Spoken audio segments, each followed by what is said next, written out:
Hello guys, again welcome to my YouTube channel. Today I want to inform you on how to use the Nairobi Expressway intelligently, how to use it strategically. Right now, as you can see, tuko Museum Hill. You know, this is right after leaving Uhuru Highway and now you are getting to Waiyaki Way. So this is my advice. As you all know, Nairobi Expressway is relatively expensive, and if you don't use it strategically, you will be spending money for nothing. So, and sometimes if you never use it at all, you will find that you will be wasting a lot of time in traffic. So it is important for you to identify when to value time and when to value your money. So this is how I want to show you.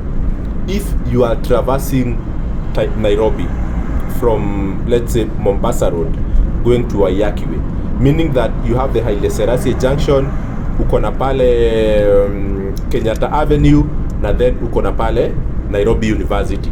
Those three roundabouts, if you are traversing those three roundabouts at around 4 p.m. to 6 p.m. in the evening, it will take you a minimum of 30 to 40 minutes.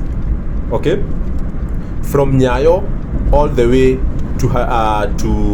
to Nairobi University, that roundabout, it will take you at least 30 to 45 minutes.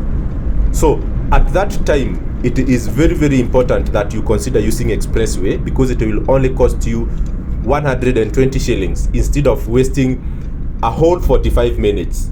You get tired on traffic, you spend a lot of fuel on traffic, and then you waste a lot of time. So I want to just advise you, if you are traversing Nairobi from Mombasa Road to Waiyaki Way or Waiyaki Way to Mombasa Road from around 3 p.m. to 7 p.m., those hours, but most particularly from 5 to 6, always consider using Nairobi Expressway. Spend the 120 shillings, and then within 3, 4, 5 minutes you have traversed that distance, and then you go on with your business. So that is how I want to just inform you on how to use strategically the Nairobi Expressway. The second thing is that always when you are traveling on a private car, just put on your Google Maps. Put on your Google Maps. Google will show you where there is traffic. And when you realize that the traffic can be solved by you passing over through the Nairobi Expressway, then you will save time. So most of the time, you will find, let's say, at a particular point, maybe there is an accident, and then maybe you can just jump into the Nairobi Expressway and just overpass that accident, and then you go down.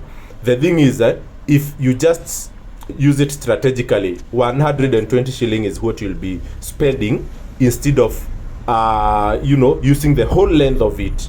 Don't use the whole length of Nairobi Expressway. It is unnecessary.